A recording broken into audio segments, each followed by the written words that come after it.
Halo, gue Balion.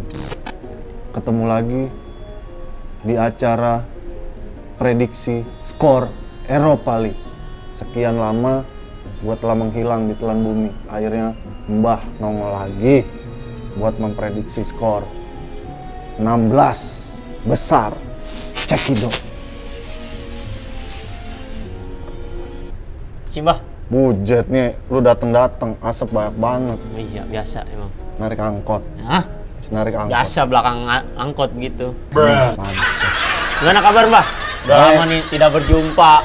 Biasa Mbak kemarin biaran Mbak cuti, masa Mbak nggak cuti kan? Ya, Habis kemarin kan meriang, harus butuh refreshing kan? refreshing. Mau ke Kayangan pada covid bidadarinya.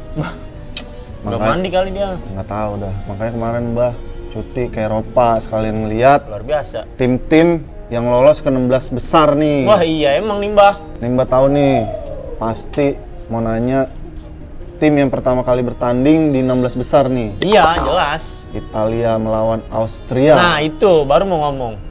Italia, Austria. Jadi, gimana nih kira-kira Mbak prediksinya? Ini kan udah 16 besar nih. Menurut Bung Kusna ini, Iya. prediksi skor yang Mbah lihat nih, Italia melawan Austria. Italia menang besar nih. Menang besar. Besar banget pokoknya. Saya sih pilihnya juga menang gede ini. Karena dia didukung oleh para wanita-wanita cantik. Kok wanita? Ya kan namanya Pendukung aja. wanita. Iya, namanya aja negaranya Italia ya kan? Iya, Ita Italia. sama Lia. Oh gitu. Brand ambassador. Brand ambassador. Iya. Cakep nih, Mbak. Luar Skornya sih yang Mbah lihat nih. Kebetulan ya, Iya. alat-alat Mbah pada gade kan. Iya, makanya kemarin. nih saya kagak lihat nih. Iya, Mana itu? pada Mbah gadein kemarin buat touring ke Eropa. Luar biasa, Mbak. Nih Mbah, angan-angan aja nih. Angan-angan. Angan-angan. Makan. Oh, beda. Prediksi skornya 16-5. 16-5. Mantep itu. Ya kan masih pada kecil-kecil si Ita sama Lia. 16. Makanya 16-5 aja. Berarti Austria harus suruh belajar lagi, Mbak, berarti. Belajar biar dia. nggak jadi 16-5. Karena kan juga kemarin Austria kan pada aus semua pemainnya. Iya, bener juga. Ini ngomong-ngomong, anak muda tumbenan nih kemari pakai belangkon sama sarung. Lah, tampil beda, Mbak. Biasa, habis ngaji. Ini ketahuan nih kemarin. Ngaji. Bukannya kalah mulu, baju dijual-jualin. Iya sih, itu juga. Udah kayak doyok. Ini Oh, iya, cakep Pak. banget begini. Ngalahin Mbak aja. Mana sih? Mah dingin banget nih. Terus itu yang golin siapa itu, Mbak? Ngomong-ngomong, Yang golin. Italia sampai 16. Itali punya pemain yang punya napas panjang. Italia. Makanya dia menang gede. Siapa? Ingsang. Insang. Insang. Isinya. Mbak stres. Lah kan bacanya gitu. Iya. Insang. Ya kan? Jangan gitu. Beda dong. Oh, beda. Beda dong. Lagi potong. Beda dong, Mbak. Beda. Stres banyak. Oh, namanya Insigne. Isinya. Insigne. Nah, dibaca isinya. Insigne bukan suatu pekerjaan ya? Insinyur. Oh, mesin. Profesi itu. Oh, profesi. Iya. Oh. Iya, dia nyetak gol sangat banyak karena kan dia punya napas bukan dari paru-paru kan itu. Dari Iya. insang dia. Insang. Jadi di air bisa tuh. Ya mau di air Kalau kan hujan bisa. bisa dia. Oh, di Eropa ada musim hujan. Ada. Kalau hujan dia berubah. Mermaid dia, mermaid. Tapi tinggi dong. Ya. Ya udah dah, prediksi yang Mbak baca pertandingan Italia lawan Austria ya segitu skornya 16-5 ya. 16-5. Pokoknya menang dah. Penerawangan Mbak. Iya, 16-5. penerawangan. Oh, luar biasa Mbak berarti. Heeh. Ya udah kalau gitu saya pamit dulu dah. Ada ongkos nggak? Ah, kagak ada ini makanya. Ya. Tadi balik ngaji, minta sama temen. Masih muda, nggak punya duit. Jangan mau guys dipacarin aja nih. Nggak ada duitnya. Yaudah nih, Mbak kasih nih. Wah, ini sini deh tadi. Iya. Kagak lihat. Nih, Ah, lumayan. lumayan dah ya Iya. buat naik ojek. Upo, naik Upo. Naik Oppo, gimana sih? Saya nian. Ya udah pulang dah. Yaudah dah. Mbak mau istirahat. Yaudah. Capek. Gua ngomong mulu ah. Badan pada linu. Ya, makasih, Mbak. Ya. Kumsalam, kumsalam.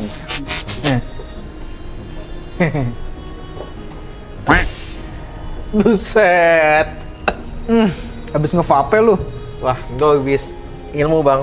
Betapa sama Simba Leon. Nah itu tuh lagi gue tonton tuh Simbalion. Iya, ilmunya ternyata ampuh bang. Oh iya. Tapi mata duitan. Matanya receh. Terus gimana pandangan lu soal si Simba? Simba prediksinya akhir ini sedikit belajar dengan kita bang dia. Oke, lu sedikit belajar ya. Belajar mulu dengan kita karena sering WA sekarang mbak. Oh sering WA. Lu lagi sering WA sama Simba? Iya, sering main lah nongkrong Sering bareng sama main. dia. Oh pantesan sekarang udah bisa muncul tiba-tiba Iya, lu pakai dikasih asap-asapan. tips sedikit. Tapi si Simba juga lagi seru nih prediksiin Italia lawan Austria dia. Set. Di sini apa? Buset. Kayaknya Simba udah kelar mbaknya syutingnya. mantau bang, mbaknya mantau. Dia tuh tinggi besar hitam di pojokan.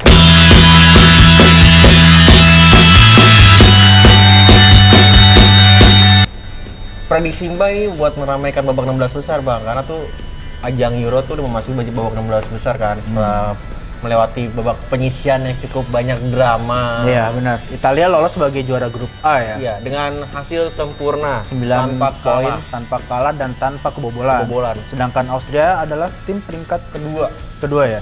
Kedua dari peringkat grup apa? Austria tuh di bawah Belanda bang, berada di peringkat kedua di grup C di bawah Belanda. Di bawah Belanda persis ya. Tapi si Simba bilang kalau pertandingan Italia lawan Austria itu berat sebelah. Berat sebelah. Nah, Simba bilang kemenangan Italia terlalu telak sih 16-5 karena ada satu pemain yang namanya Insang Panjang. Insang panjang. Mungkin Sebenarnya- maksudnya Lorenzo Insigne kali ya maksudnya. Insigne kali ya. Kalau gue setuju bang, Italia bakal menang dalam laga nanti. Dan gue sepakat ada satu pemain yang bakal jadi sorotan. Tapi bukan pemain yang tadi abang sebutin. Oh, bukan gue- Lorenzo Insigne. Kalau gue lebih fokus ke Marco Verratti bang. Oh, jenderal lini Di tengahnya tengah-tengah Italia. tuh dia cukup vital untuk mengatur serangan dan bertahan bang. Jadi tuh kita lihat dari laga terakhir kan dia main pas laga terakhir kan, Pas lawan laga Wolves. Wolves kan, Wolves kan dia permainan cukup aduhai sih gue liatnya. Ya dia terlalu dia bisa mengatur tempo para pemainnya. Dia mengerti cara memanfaatkan teman-temannya di atas lapangan, bagaimana ketika melakukan serangan dan bagaimana ketika melakukan bertahan. Jadi itu merepotkan dari sisi sayap Wolves itu sendiri. Padahal dia tuh baru sembuh dari cedera bang. Iya, Padahal benar. dua laganya sebelumnya absen kan dia. Ketika bermain malah menunjukkan kualitasnya ya. Kualitasnya bukan. Kalau Roberto Mancini nggak salah memanggilnya gitu Iya, kan. meskipun masih sedikit nyeri mungkin. ya. Iya. Nah dia ada pernyataannya nih bang yang membuat para pemain Italia itu semakin menggebu-gebu akan membantai Austria. Semakin jauh ke depan, semakin banyak tekanan yang dibangun. Tapi kami membutuhkan antusias yang tepat untuk memainkan sepak bola kami. Kami itu satu-satunya cara untuk mencapai sesuatu yang luar biasa. Jadi tuh dia menggambarkan ini masanya Italia ini saat Italia buat meraih juara kayak Saatnya Italia. saat Italia, tapi dengan catatan dengan dukungan dari supporter. Itu masuk akal sih, mengingat kalau kita kilas balik pertemuan antara Italia dengan Austria itu sebenarnya kedua tim hampir-hampir imbang ya. Hampir-hampir imbang dalam artian Italia udah ketemu Austria 37 kali. Italia menang 17 kali dan kalah 12 kali. Hanya imbangnya 8 kali. Itu artinya Italia tidak terlalu dominan ketika bersuara Austria.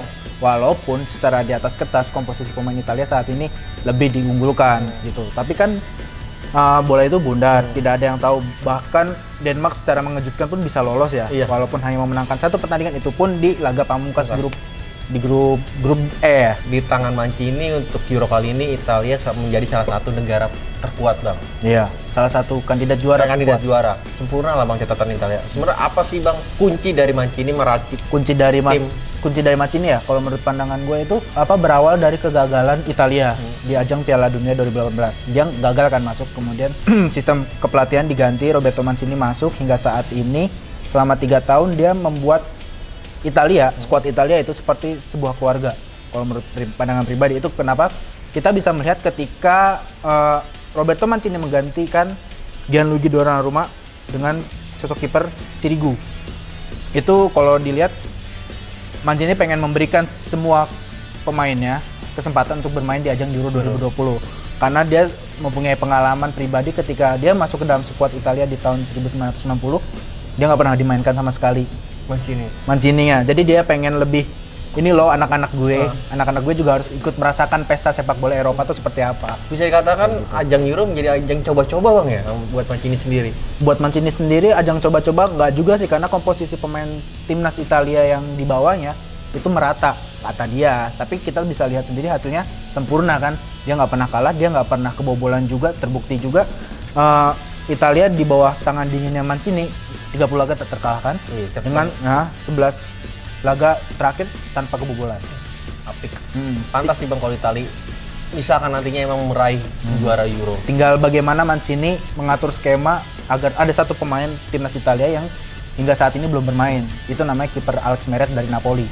Nah, itu bagaimana Mancini mempercayakan lini belakangnya, lebih tepatnya sektor penjaga gawang kipernya kepada kiper ketiga timnas Italia. Nah, mungkin ada satu catatan lagi Bang untuk Mancini kan biasanya dengan kalau ajang-ajang kompetisi seperti ini kan jadwal begitu padat Bang.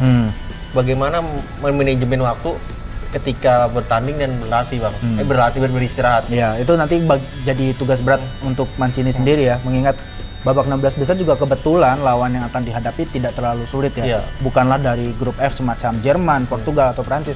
Baru Austria, tapi tidak bisa diremehkan juga seperti itu. Intinya Euro kali ini penuh dengan kejutan Bang. Euro kali ini memang penuh kejutan. Tapi kalau menurut lu sendiri, lu setuju nggak sama si Simba? Nggak setuju Bang, gue setuju kalau Italia menang banyak, tapi nggak sampai 16-1. 16-1, 16-5. 16-5. Ya. Karena nggak masuk ke di akal. Italia aja paling mentok baru 3 golin dan belum pernah kejebolan. Nah, terus kalau menurut lu berapa? 3-0. 3-0. 3-0 karena tuh Italia menjadi salah satu tim yang terkokoh lini bertahannya.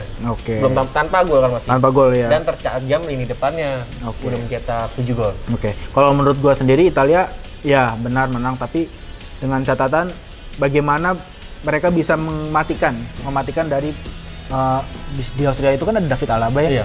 Lini pertahanan Austria bukan dianggap remeh juga di Euro kali ini. Bagaimana mereka bisa mematikan David Alaba lebih tepatnya dan penyerangnya Marco Arnautovic seperti itu aja. Dan kalau soal kemenangan 1-0 sih menurut gua. 1-0 untuk Italia. Dan benar kata si Simba, si napas panjang bakal mencetak gol dalam laga kali ini. Oh, berarti prediksi dia. Tapi nggak nyampe 16 juga. Iya, nggak usah akal. Sebenarnya nggak cuma kita doang yang bisa memberikan prediksi ya. Teman-teman juga bisa dengan caranya komentar menyebutkan skornya berapa dan siapa pencetak golnya. Karena setiap hari kita akan memberikan hadiah sebesar 100.000 rupiah. Kalau gitu gue Bayu, Gua Andri. salam G-Sport.